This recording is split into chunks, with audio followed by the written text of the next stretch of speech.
Oh, elle est super belle ta veste. Ah, merci. Elle a coûté cher? Non, 15 euros. Elle est Ah cool, ouais? hein. C'est cool. Ah ouais, synthétique. En fait, tu t'en fous toi de pourrir la planète. Bah oui, Hélène, elle a raison, Justine. Avoir un bon look, c'est bien. Respecter la planète, c'est mieux. Et en l'occurrence, on l'oublie souvent, mais les vêtements que l'on porte ont un fort impact sur notre planète. On a raison de s'inquiéter. L'industrie textile, c'est une industrie qui est très globalisée. La production se fait la plupart du temps dans les pays du Sud, dans lesquels la législation est évidemment moins contraignante, par exemple, que dans l'Union européenne, notamment sur l'utilisation de substances toxiques, la transparence, etc. C'est une chaîne de production qui est très très globalisée et qui a un impact énorme sur la planète. En 2012, Greenpeace sortait un rapport qui dénonçait l'état catastrophique des rivières chinoises polluées par l'industrie textile. Pire, Greenpeace a identifié des perturbateurs endocriniens dans les 2/3 des vêtements qu'ils ont analysés. On a vu que ces substances toxiques-là, quand on lave nos vêtements, retournent dans les rivières, peuvent se réaccumuler dans l'environnement et donc rentrer dans la chaîne alimentaire. Il y a une substance notamment qui s'appelle le nonylphénol. Cette substance-là participe directement à la féminisation des poissons. Donc ça veut dire que le poisson mâle, quand il est en contact avec cette substance pendant un certain temps, devient femelle. Bref, les vêtements que vous portez peuvent être nocifs. On a donc confié une mission à Hélène, tenter de se trouver quelques fringues respectueuses de notre planète. C'est cher et c'est pas bio. Hélène, sa mission verte, elle l'a commencé dans les boutiques de fast fashion qu'elle a l'habitude de fréquenter. Oh, ça c'est cool. J'aurais l'air tellement bio là-dedans. Ouais, t'aurais l'air hyper bio là-dedans, mais malheureusement... 100% polyester. Bref, ça a pas l'air gagné l'histoire.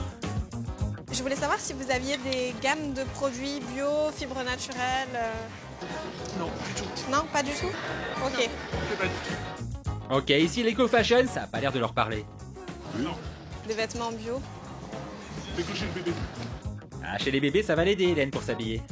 Moi, est-ce que vous avez des vêtements en fibres naturelles, s'il vous plaît? Des trucs bio ou... Non. À croire qu'Hélène est la seule à s'intéresser à la planète quand elle s'achète des fringues. Est-ce que vous avez une gamme de maillots de bain en bio, genre un coton bio ou... Pas du tout? Ok. Ok. Et puis des fois, bah, on sait pas, on se retrouve face à l'étiquette et puis... Les tissus utilisés par cette marque ont une technologie innovatrice qui font que le vêtement vieillit authentiquement. Je comprends pas. Bah si, le vêtement vieillit authentiquement, c'est clair, non? Ça veut dire que... Ouais, ça veut rien dire. C'est juste qu'en fait, tout ce qui est fait est vraiment bien suivi, etc. En fait. C'est bien suivi, ok. Ouais, c'est ça. Ah, ok. Les gens sont assez perdus dans ce qu'on leur propose et ils ne savent pas vraiment ce qu'est de la mode responsable.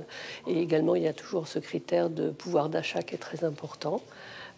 Et ce qui fait que il n'y a pas un engouement si fort. Oui, alors qu'Hélène, elle est au taquet sur la mode responsable. Bah voilà. S'il y a des feuilles, c'est que ça respecte la planète. Alors, polyester recyclé, déchets post-consommation. Pas mal. Ça, c'est pas... Mais c'est pas sexy. Non, j'aime pas. C'est vraiment pas sexy, hein. Ah ouais, faut que ce soit bio et sexy, pas simple. N'empêche, Hélène a réussi à trouver des vêtements censés respecter la planète. Comme ce débardeur à 10 € chez Zara. Des produits à ce prix-là, ça va se déformer au lavage, ça va se déformer au porté.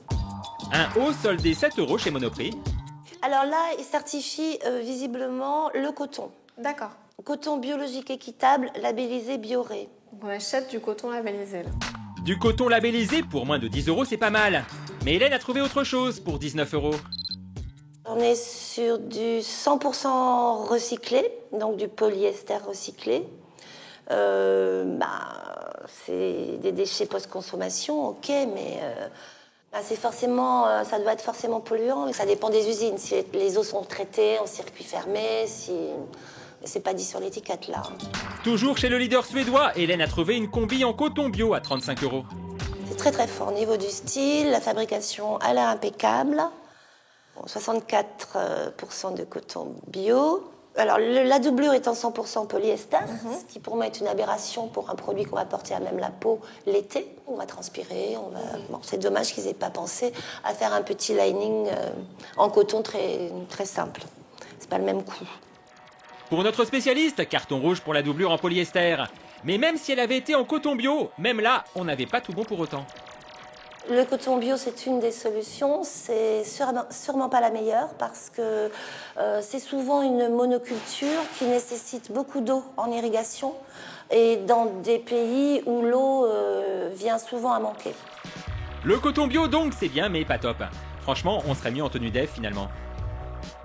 Il y a globalement une prise de conscience du consommateur qu'il faut peut-être acheter un petit peu différemment, mais la mode, ça reste quand même un élément de plaisir très fort. Et il faut que le produit plaise, c'est-à-dire qu'il soit dans l'air du temps, qu'il ait un bon design, la bonne couleur ou des coupes à la mode. Ouais, donc le critère 1, c'est le style. Le critère 1, c'est le style. Eh oui, le style, pardi. Parce que personne n'est prêt à ressembler à un poney juste par amour de la planète. Heureusement, il y a des solutions. La première, c'est se renseigner sur vos marques chéries. Et les bonnes pratiques pour une consommation responsable, consciente, éclairée, c'est déjà aller gratter un petit peu le vernis du marketing. On a des outils géniaux à notre disposition. Internet a grandement facilité la donne. Les marques qui ne disent rien sur leur chaîne de production, sur leur approvisionnement, sur leur textile, exit. Alors Hélène a eu une idée. Oublier ses boutiques habituelles et se tourner vers des marques qui surfent sur l'éco-fashion. Et notre fashionista de mener sa quête sur la toile. Ça commence avec un manteau moche à 3000 $ et des chaussures bio mais immondes à 169 €. Finalement, elle a commandé une jolie pochette à 64 €, un top d'une marque anglaise à 19 €, un pantalon à 82 € et elle s'est lâchée avec la carte bancaire des pigeons pour une robe à presque 500 $. Et comme elle veut vraiment être fashion green, Hélène a continué dans des boutiques spécialisées. En commençant carrément par aller choper la basket française écolo qui a su conquérir le monde pour une raison assez simple. En fait, on est aussi dur sur la production et la façon de produire que sur l'esthétique des produits. On sait que les deux marchent ensemble. C'est-à-dire qu'on a envie de faire des produits très beaux esthétiquement et très beaux productivement, je dirais. On a vraiment ce souci-là depuis le début. Hélène en a profité pour se ruiner dans un short, écolo certes, mais à 145 €. Et elle a continué dans une autre boutique verte. Un long cardigan que vous pouvez porter plutôt ouvert comme un long cardigan. D'accord. Un peu comme une petite veste, et que vous pouvez porter aussi dans l'autre sens comme une robe. Vous le reboutonnez et vous avez une robe un peu minimaliste avec un boutonnage dans le dos. D'accord. Un petit plus côté soirée. ouvert, Okay. plus soirée. Bon, elle l'a pas prise, mais c'est cool quand même. Hélène a aussi découvert que même la haute couture s'y mettait.